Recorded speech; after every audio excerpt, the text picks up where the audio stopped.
इंसान उठ जाग रे इंसान, मिल जाएंगे भगवान तेरे द्वार पे पुकारता हो। ओम शांति। आज प्यारे बाप दादा के साकार ईश्वरीय मधुर महावाक्य हैं 28 मई 2024।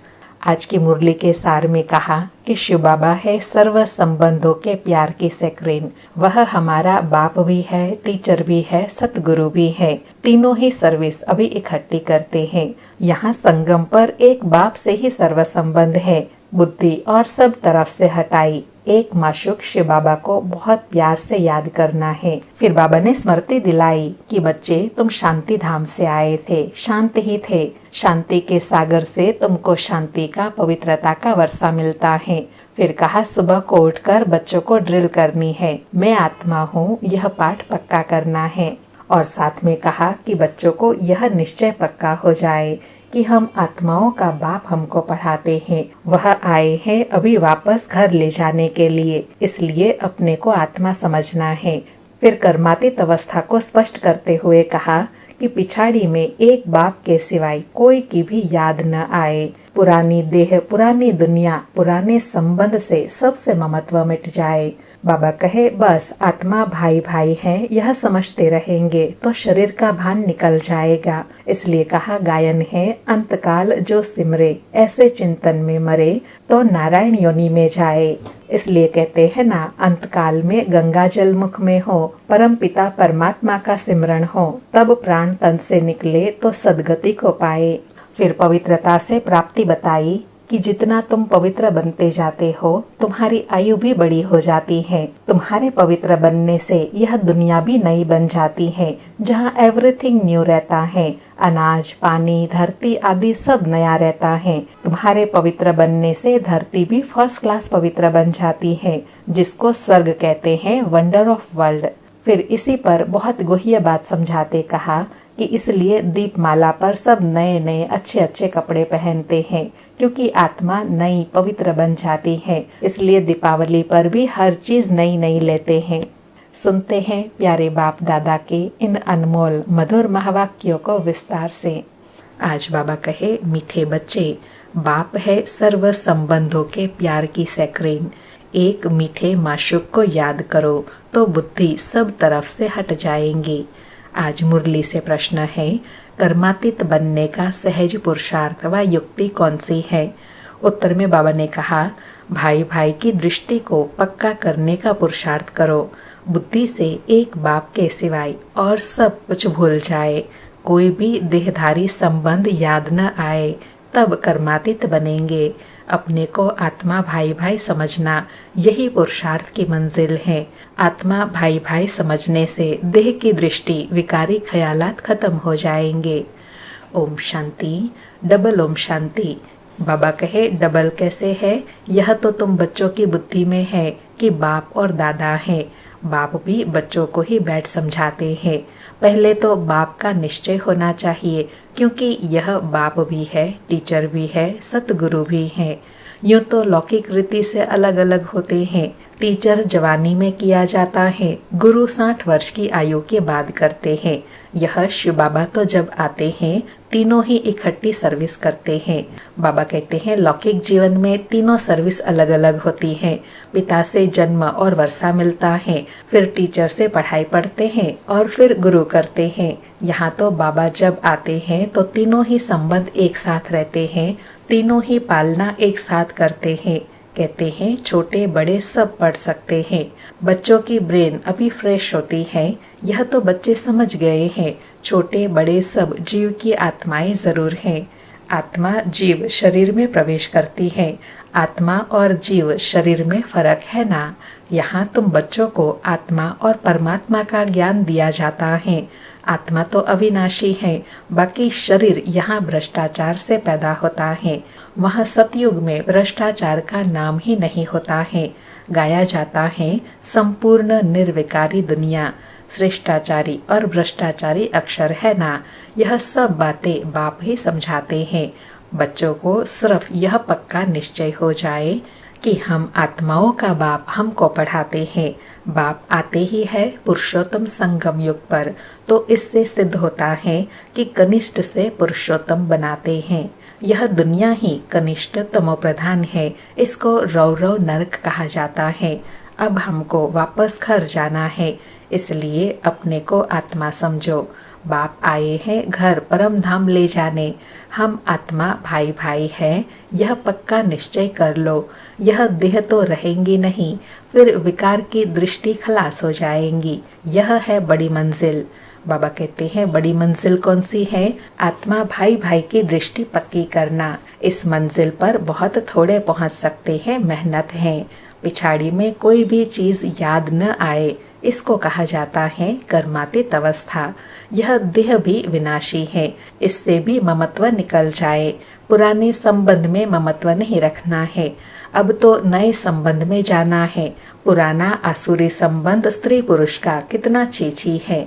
बाप कहते हैं अपने को आत्मा समझो, अब वापस घर जाना है।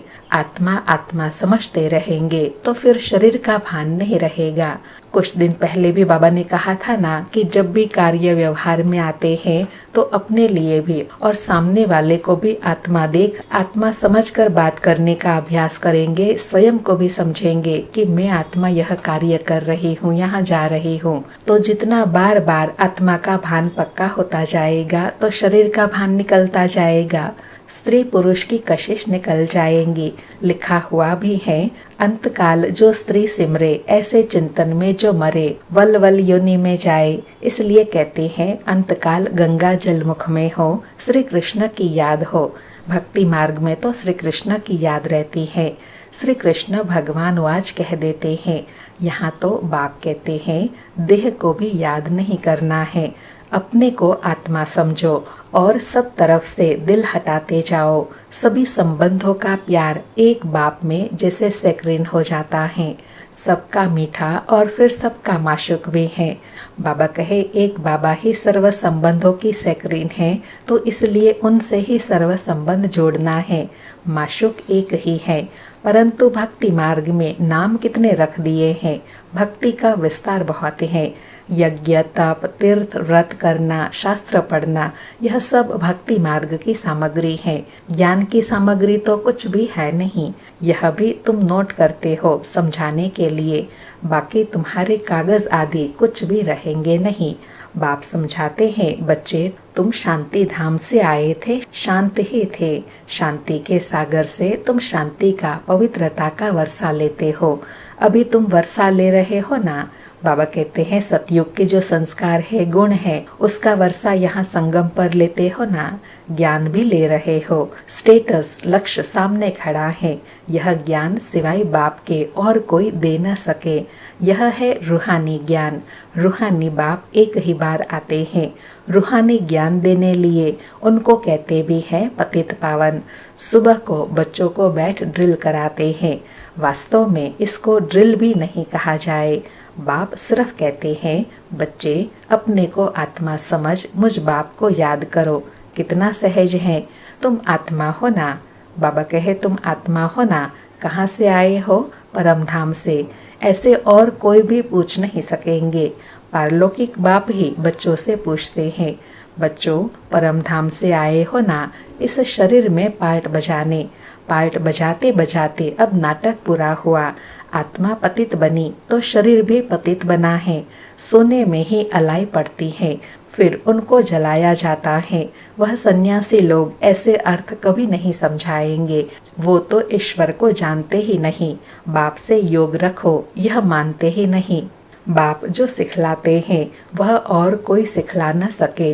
इसमें तो प्रैक्टिकल में मेहनत करनी होती है। बाप तो कितना सहज करके समझाते हैं। गाते भी हैं पतित पावन है सर्वशक्तिमान। उसे ही श्री श्री कहा जाता है और श्री कहा जाता है देवताओं को। उनको शोभता है। बाबा कहते हैं श्री श्रेष्ठ का टाइटल देवताओं को शोभता है और शिव बाबा को शोभता है। मनुष्यों को श्री का टाइटल नहीं शोभता है। उन्हों की देवताओं की आत्मा और शरीर दोनों पवित्र हैं। आत्मा को तो कोई निर्लेप कह न सके। आत्मा ही 84 जन्म लेती है, परंतु मनुष्य न जानने के कारण अनराइटियस बन पड़े हैं। एक बाप ही आकर राइटियस पावन बनाते हैं, रावण अनराइटियस पतित बनाते हैं। चित्र तो तुम्हारे पास है, बाकी ऐसे 10 शीश वाला रावण कोई होता नहीं। सतयुग में तो रावण है ही नहीं, यह तो क्लियर है। बाबा कहते हैं यह तो क्लियर है कि सतयुग में रावण की एंट्री ही नहीं है, परंतु जो सुनने वाले होंगे वह कहेंगे यहाँ का सैपलिंग है। कोई थोड़ा सुनेंगे, कोई बहुत भी सुनेंगे। भक्ति मार्ग का देखो विस्तार कितना है। अनेक प्रकार के भगत हैं और फिर पहले से ही सुना है भगाते थे। श्री कृष्ण के लिए भी कहते हैं ना भगाया, फिर ऐसे श्री कृष्ण को प्यार क्यों करते हैं? बाबा कहते हैं एक और ऐसी ऐसी बातें बोलते हैं, भगाया यह किया, फिर उनकी प्यार से इतनी पूजा क्यों करते हैं? तो बाप बैठ समझाते हैं श्री कृष्ण तो फर्स्ट प्रिंस है, वह तो कितना बुद्धिवान होगा, सारे विश्व का मालिक क्या कम बुद्धिवान होगा? अर्थात बाबा कहते हैं विचार करने की बात है कि श्री कृष्ण विश्व का मालिक है तो कितना बुद्धिवान होगा, फिर वह ऐसे कैसे करेंगे? वहाँ उन्हों को वजीर आदि होते नहीं, राय लेने की दरकार नहीं। राय श्रीमत लेकर तो संपूर्ण बना है, फिर राय क्या लेंगे? तुमको आधा कल्प कोई की राय नहीं लेनी होती है। स्वर्ग और नरक का नाम ही सुना है, यह तो स्वर्ग हो न सके। पत्थर बुद्धि जो समझते हैं यहाँ हमको धन है, महल आदि सब है, यही स्वर्ग है। परंतु तुम जानते हो स्वर्ग तो है नई दुनिया, स्वर्ग में तो सब सदगति में होते हैं। स्वर्ग नरक इकट्ठा थोड़े ही होगा। स्वर्ग किसको कहा जाता है, उसकी आयु कितनी है, यह सब बाप ने तुम्हें समझाया है। दुनिया तो एक ही है, नए को सतयुग, पुराने को कलयुग कहा जाता है। अब भक्ति मार्ग खलास होना है, भक्ति के बाद चाहिए ज्ञान। सभी जीव आत्माएं पार्ट बजाते बजाते पतित बनी है, यह भी बाप ने समझाया है। तुम सुख जास्ती पाते हो, 3/4 है सुख, बाकी 1/4 है दुख। इसमें भी जब तमो प्रधान हो जाते हैं तब दुख जास्ती होता है। बाबा कहते हैं 1/4 में भी जब ज्यादा तमो प्रधान हो जाते हैं तब दुखी होते हैं। आधा आधा हो तो मजा ही कैसे हो? मजा तब है जबकि स्वर्ग में दुख का नाम निशान नहीं रहता, तब तो स्वर्ग को सब याद करते हैं। नई दुनिया और पुरानी दुनिया का यह बेहद का खेल है, जिसको कोई जान नहीं सकता। बाप भारतवासियों को ही समझाते हैं, बाकी जो सब हैं वह आधा कल्प में ही आते हैं। आधा कल्प में ही सिर्फ सूर्यवंशी चंद्रवंशी, बाबा कहते हैं आधा कल्प में सूर्यवंशी चंद्रवंशी होते हैं और बाकी के आधा कल्प में और सब धर्म आते हैं। तुम पवित्र रहते हो इसलिए तुम्हारी आयु बड़ी रहती है और दुनिया भी नहीं है। वहाँ एवरीथिंग न्यू है, अनाज पानी धरनी आदि सब नया। आगे चलकर तुम बच्चों को सब साक्षात्कार कराते रहेंगे कि ऐसे ऐसे होगा। शुरू में भी फिर पिछाड़ी में भी होना चाहिए। बाबा कहते हैं जो साक्षात्कार शुरू में हुआ पिछाड़ी में भी होना है। नजदीक आएंगे तो खुशी होती जाएंगी। मनुष्य बाहर देश से अपने देश में आते हैं तो खुशी होती है ना। कोई बाहर में कहाँ मरते हैं तो उनको एरोप्लेन से भी अपने देश में ले आते हैं। सबसे फर्स्ट क्लास पवित्रते पवित्र धरनी भारत है। भारत की महिमा तो तुम बच्चों के सिवाय और कोई जानते ही नहीं। वंडर ऑफ द वर्ल्ड है ना, उसका नाम है स्वर्ग। बाबा कहते हैं भारत की कितनी महिमा है यह तो तुम बच्चे जानते हो, क्योंकि वंडर ऑफ वर्ल्ड भारत ही बनता है जब स्वर्ग होता है। वह जो वंडर्स दिखाते हैं वह है सब नर्क के। कहाँ नर्क के वंडर्स, कहाँ स्वर्ग के, रात दिन का फर्क है। नर्क के वंडर्स भी बहुत मनुष्य देखने जाते हैं, कितने ढेर मंदिर हैं, वहाँ तो मंदिर होते नहीं। नेचुरल ब्यूटी रहती है, मनुष्य बहुत थोड़े होते हैं, सुगंध आदि की भी दरकार नहीं रहती। हर एक को अपना अपना फर्स्ट क्लास बगीचा रहता है, फर्स्ट क्लास फूल होते हैं। वहाँ की तो हवा भी फर्स्ट क्लास होंगी, गर्मी आदि कभी तंग नहीं करेंगी। सदैव बाहरी मौसम रहेगा, अगरबत्ती की भी दरकार नहीं। स्वर्ग का तो नाम सुनते ही मुख पानी होता है। बाबा कहते हैं नाम ही स्वर्ग है तो फिर क्या क्या कमी हो सकती है। जहाँ सर्व प्राप्तियाँ सर्व सुख है उसी को ही स्वर्ग कहा जाता है। तुम कहेंगे ऐसे स्वर्ग में तो जट पहुँचे क्योंकि तुम स्वर्ग को जानते हो, परंतु फिर दिल कहती है अभी तो हम बेहद के बाप के साथ है।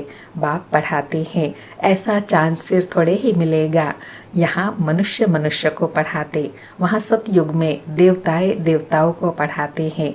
यहाँ संगम पर बाप पढ़ाते हैं, रात दिन का फर्क है। कितनी खुशी होनी चाहिए।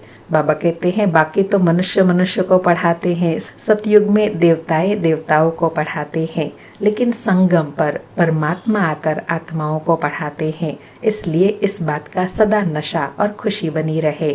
84 जन्म भी तुमने लिए हैं। तुम ही वर्ल्ड की हिस्ट्री ज्योग्राफी को जानते हो कि हमने तो अनेक बार यह राज्य लिया, फिर रावण राज्य में आए। अब बाप कहते हैं तुम एक जन्म पवित्र बनो तो 21 जन्म तुम पावन बन जाएंगे। क्यों नहीं बनेंगे? बाबा कहते हैं जब इतनी प्राप्ति है तो क्यों नहीं बनेंगे। परंतु माया ऐसी है, भाई बहन की भी दाल नहीं गलती, कच्चे रह जाते हैं। दाल तब गले जब अपने को आत्मा समझ भाई भाई समझो। अर्थात बाबा कहते हैं आत्मा भाई भाई की दृष्टि तब पक्की होंगी जब आत्मिक भान में हर कार्य करेंगे, देह का भान निकल जाए। यह है मेहनत, सहज भी बहुत है। कोई को कहेंगे डिफिकल्ट है तो उनकी दिल हट जाएंगी, इसलिए इसका नाम ही है सहज याद। ज्ञान भी सहज है। 84 के चक्र को जानना है। पहले पहले बाप का परिचय देना है। बाप की याद से ही आत्मा की जंग उड़ जाएंगी और पवित्र दुनिया का वर्षा पाएंगे। पहले बाप को याद करो। भारत का प्राचीन योग ही कहते हैं जिससे भारत को विश्व की बादशाही मिलती है। प्राचीन कितने वर्ष हुए? बाबा कहते हैं प्राचीन योग कहते हैं तो कितने वर्ष हुए? तो लाखों वर्ष कहते हैं। तुम जानते हो 5000 वर्ष की बात है। वही राजयोग फिर से बाप सिखला रहे हैं। इसमें मूंझने की दरकार ही नहीं। पूछा जाता है तुम आत्मा का निवास स्थान कहाँ है? तो कहेंगे हमारा निवास स्थान भ्रकुटी है।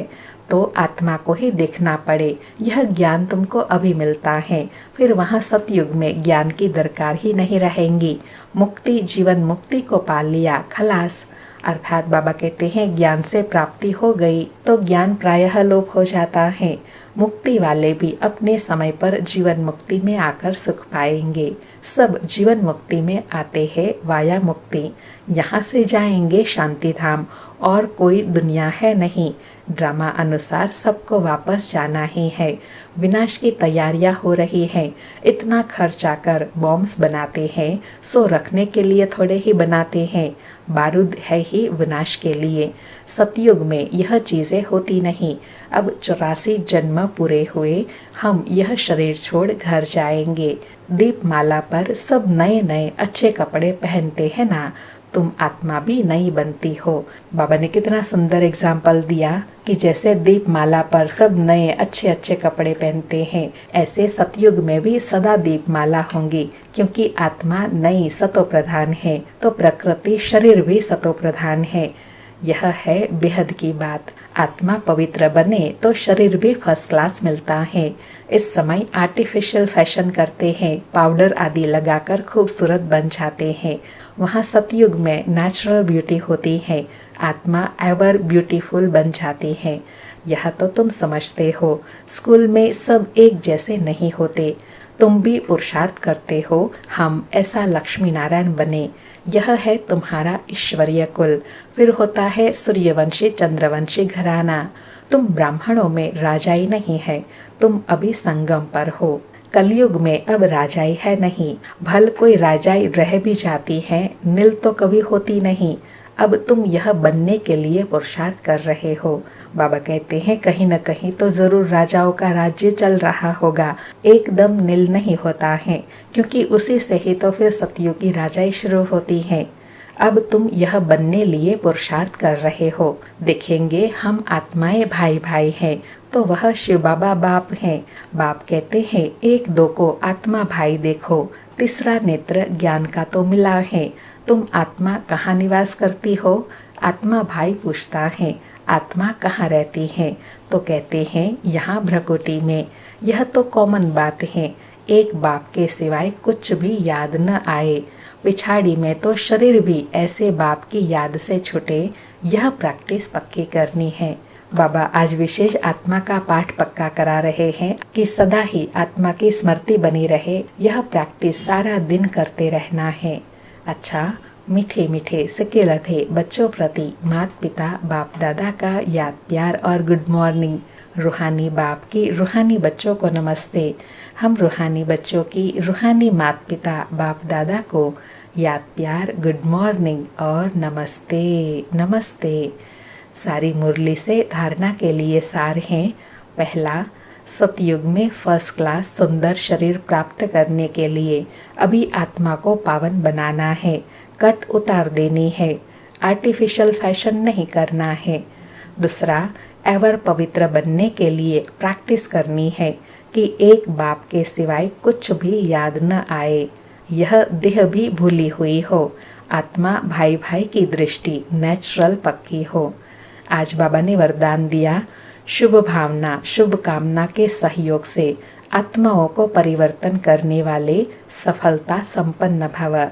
शुभ भावना शुभ कामना के सहयोग से आत्माओं को परिवर्तन करने वाले सफलता संपन्न भव। स्पष्टीकरण है, जब किसी भी कार्य में सर्व ब्राह्मण बच्चे संगठित रूप में अपने मन की शुभ भावनाओं और शुभ कामनाओं का सहयोग देते हैं तो इस सहयोग से वायुमंडल का किला बन जाता है जो आत्माओं को परिवर्तन कर लेता है। जैसे 5 अंगुलियों के सहयोग से कितना भी बड़ा कार्य सहज हो जाता है, ऐसे हर एक ब्राह्मण बच्चे का सहयोग सेवाओं में सफलता संपन्न बना देता है। सहयोग की रिजल्ट सफलता है। आज बाबा ने सफलता का आधार बताया सहयोग। जितना आपस में संगठित रूप में एक साथ सबके मन में सेवा के लिए परिवर्तन के लिए शुभ भावना और शुभ कामना रहेंगी तो ऐसे संगठित रूप का जब वायुमंडल बनाएंगे फिर उस वायुमंडल में कोई भी आत्मा आएंगी तो वह सहज परिवर्तन हो जाएंगी। बाबा कहते हैं सहयोग में इतनी शक्ति है जो कितना भी बड़ा कार्य हो वह सहज संभव हो जाता है। आज का स्लोगन है, कदम कदम में पद्मों की कमाई जमा करने वाले ही सबसे बड़ा धनवान है। कदम कदम में पद्मों की कमाई जमा करने वाले ही सबसे बड़ा धनवान है। आज 28 मई का अव्यक्त इशारा है। इशारे का लक्ष्य है, खुशी के खजाने से संपन्न खुश नसीब खुशनुमा बनो। बाबा कहे, वर्तमान समय में सभी को अविनाशी खुशी की आवश्यकता है। सभी खुशी के भिखारी हैं और आप दाता के बच्चे हो। दाता के बच्चे का काम है देना। जो भी संबंध संपर्क में आए खुशी बांटते जाओ, देते जाओ, कोई खाली न जाए, इतना भरपूर बनो। आज बाबा ने विशेष लक्ष्य दिया कि वर्तमान समय अनुसार हर एक आत्मा की आवश्यकता है सच्ची खुशी की। इसलिए बाबा कहे, कोई भी आत्मा आपके सामने आए वह खुशी के खजाने से खाली न जाए। उसके लिए अपने आप को खुशी के खजाने से इतना भरपूर कर दो जो सर्व आत्माओं को बांटते चले। अच्छा, ओम शांति। शुक्रिया बाबा, शुक्रिया।